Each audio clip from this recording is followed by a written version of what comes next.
वर्ग कशा काढायच्या, वर्ग काढण्याच्या पद्धती आपण बघतोय. आधीच्या व्हिडिओमध्ये आपण 50च्या जवळची संख्या असेल तर त्याचा वर्ग कसा काढायचा बघितला. पण आता जर 100च्या जवळची संख्या असेल, म्हणजे 100 पेक्षा लहान असेल किंवा मोठी असेल, तर या संख्येचा वर्ग कसा करायचा ते आपण पाहू. त्याआधी माझा जर व्हिडिओ तुम्हाला आवडत असेल तर व्हिडिओला लाईक, कमेंट आणि शेअर करा आणि हां, सबस्क्राईब करायला विसरू नका. आता 100 म्हटलं की त्याचा वर्ग काय येईल, राईट, 10,000. मग या दोन संख्या सोडल्या तर कॉमन अंक काय निघतो, तर 100.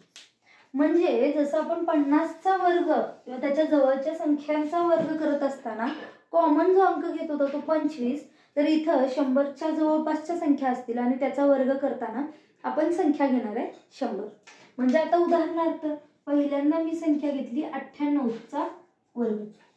98चा वर्ग म्हणजे 100ला किती कमी पडतायत, तर 2 कमी पडतायत, म्हणून 2 0,4. आणि इथं संख्या जी आहे 98, त्यातून 2 वजा करायचे म्हणजे संख्या भेटेल 96. म्हणजे 98चा वर्ग काय झाला, 9604. कोणती संख्या घ्या, सपोज मी संख्या घेतली 94चा वर्ग. सेम मेथड, 94चा वर्ग म्हणजे 6 कमी पडतायत, 6चा वर्ग 36 आणि 94 मधून 6 मायनस करायचे, ती आली संख्या 88. दुसरी कोणती संख्या घ्या, तुम्हाला हवी ती संख्या घेऊ शकता. 92चा वर्ग करायचा आहे किंवा तुम्हाला असं वाटेल ह्या सम संख्यात झाल्यात सगळ्या, त्यामुळे मी संख्या घेते इथं 93चा वर्ग करायचा. 93 म्हणजे इथं झाली 7 कमी पडतात, 7चा वर्ग 49 आणि इथून 93 मधून 7 मायनस करायचे, तर तुमचं उत्तर येईल 8749. या संख्या झाल्या त्या 100च्या आतल्या संख्या झाल्या.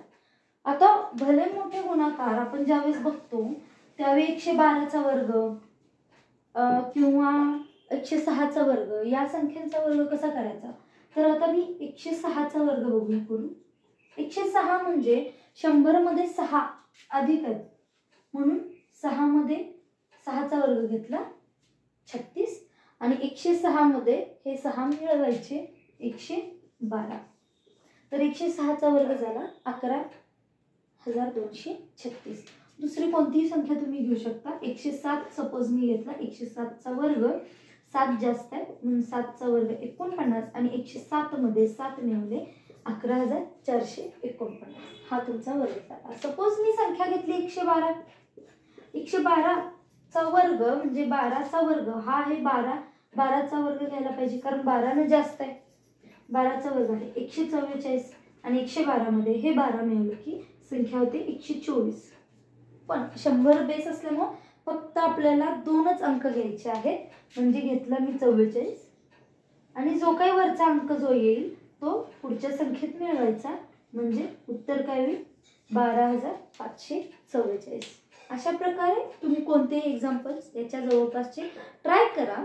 आणखीन याच्यामध्ये ट्रिक्स आहेत. 200 बेस असेल म्हणजे 200च्या जवळची संख्या असेल तर कसं करायचं, किंवा 300च्या जवळची संख्या असेल तर त्यांचा वर्ग कसा करायचा, याच पद्धतीने आहे. तुम्ही प्रयत्न करा आणि कुणाला काही डाऊट असेल तर मला नक्कीच विचारा. जर तुम्हाला 200च्या जवळच्या संख्यांचा वर्ग करता येत असेल तर ठीक आहे, जर नाही जमलं तर त्याचा सुद्धा व्हिडिओ मी शेअर करेन.